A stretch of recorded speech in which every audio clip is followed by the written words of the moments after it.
Welcome, everybody. John Zager, johnzager.com. How's everybody doing today? Good? Good. So, just out of the gym and still on my morning cup of coffee. Caffeinated. I'm not even halfway through this one. I can't believe it. I must be slowing down on drinking my coffee. But anyway, wanted to continue on with our series on mindfulness meditation and its effects on the body and different parts of the bodily systems. Today we're going to talk about three different parts. We're going to talk about the heart, the immune system, and see how that goes. So the first one I want to talk about is the heart. I wrote myself some notes so that I get very specific and don't say something that may not be exactly correct.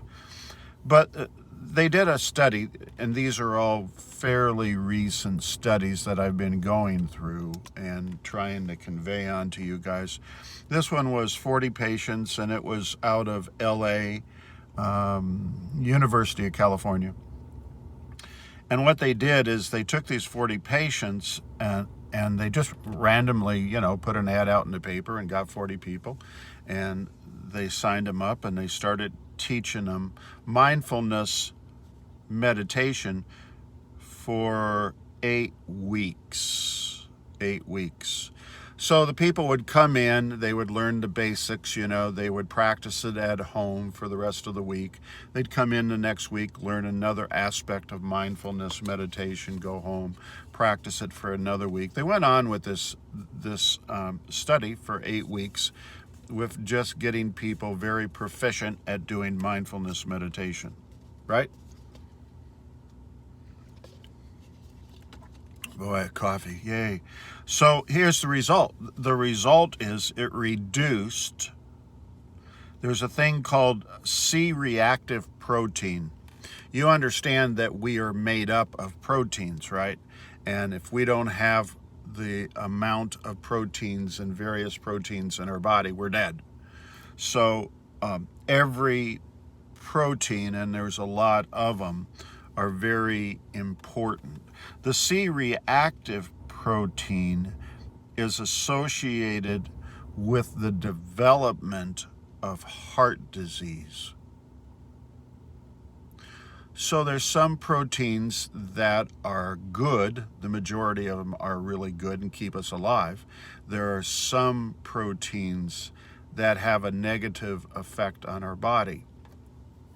And when a person ends up with those, right, those higher ones, then what has to happen is they have to, go and see a doctor, get on some medication, get those proteins that are unhealthy and try to treat them medically that way.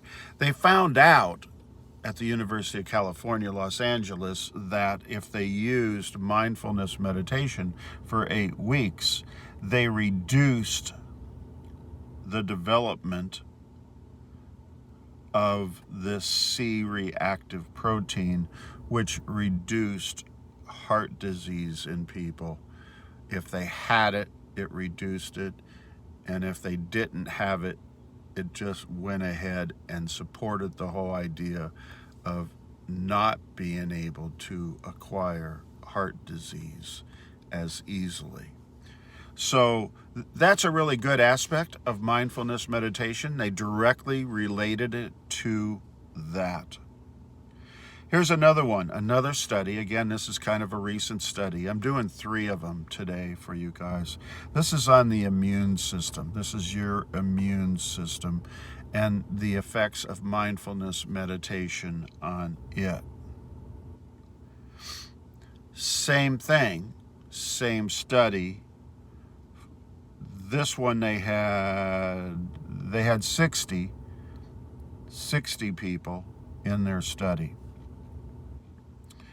And it dropped the expression of a group of genes that increase inflammation in your immune system.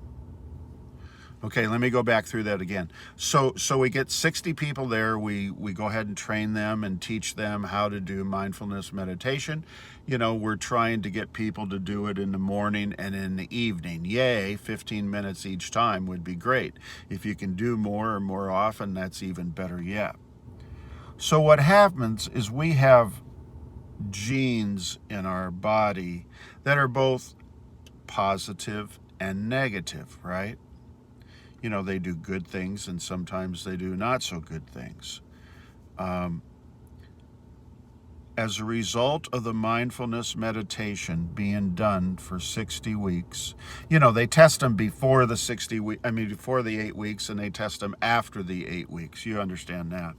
So what they came up with as a conclusion, as a walkaway, as a takeaway, as a result, was that it dropped, lowered, reduced the expression, that means the surfacing, of this group of genes specific to increasing inflammation in our immune system. Now, I'm just talking about one little tiny aspect of your immune system and connecting the dots of that to, you know, mindfulness meditation. You probably need to go and read about your immune system because there's all kinds of different aspects of it that are both positive and negative, and things that you can do or not do to enhance it or reduce it. But what we did find is that doing meditation twice a day, 15 in the morning, 15 in the evening, obviously if you can do more, please do more, it reduced or lowered the amount of genes that cause inflammation. Takeaway. Everybody out there knows that inflammation is the start of disease, right? What's turmeric root and ginger root? I do that every day. Hot days, cold days, it doesn't make any difference. I think everybody already knows this. This isn't a big deal, but you know, that directly eliminates inflammation in your body. I don't know, that's kind of a sidebar. So here's the third study that I wanted to go through with you guys today. And this one just I love to death, but it's about your blood pressure. And again, we had 60 people in the study. This one was done back in Boston, if I'm not mistaken. And it was teaching people about mindfulness meditation over the course of 3 months. Okay? So this is 3 months mindfulness meditation. The result of that on these people, and again, all the stuff that I'm talking about, you put all together into one package, right?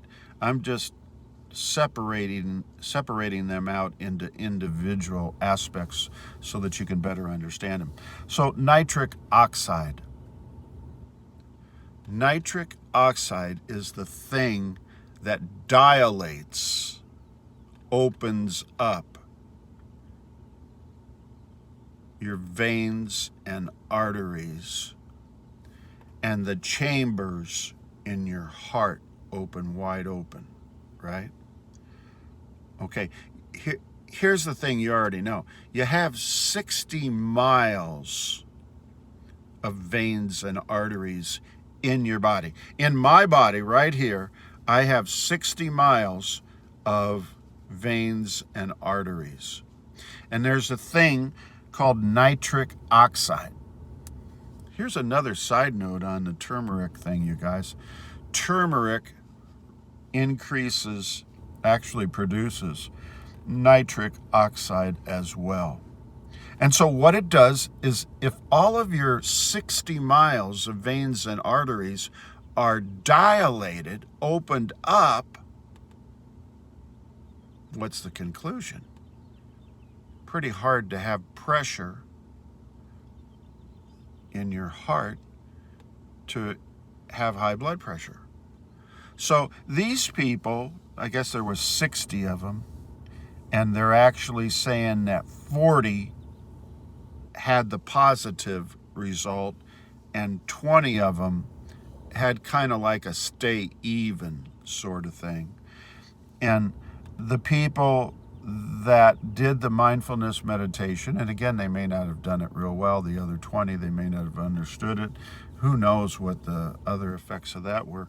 It opened up all of their veins and arteries and the chambers of their heart, reducing the blood pressure. And that's a real positive effect, right? That's real positive. They were also, this is a secondary gain that came out of it, they were able to come off of their medication for high blood pressure. Is that cool?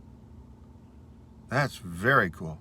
You know, the whole idea is we want to get away from medication because it has so many side effects on our body.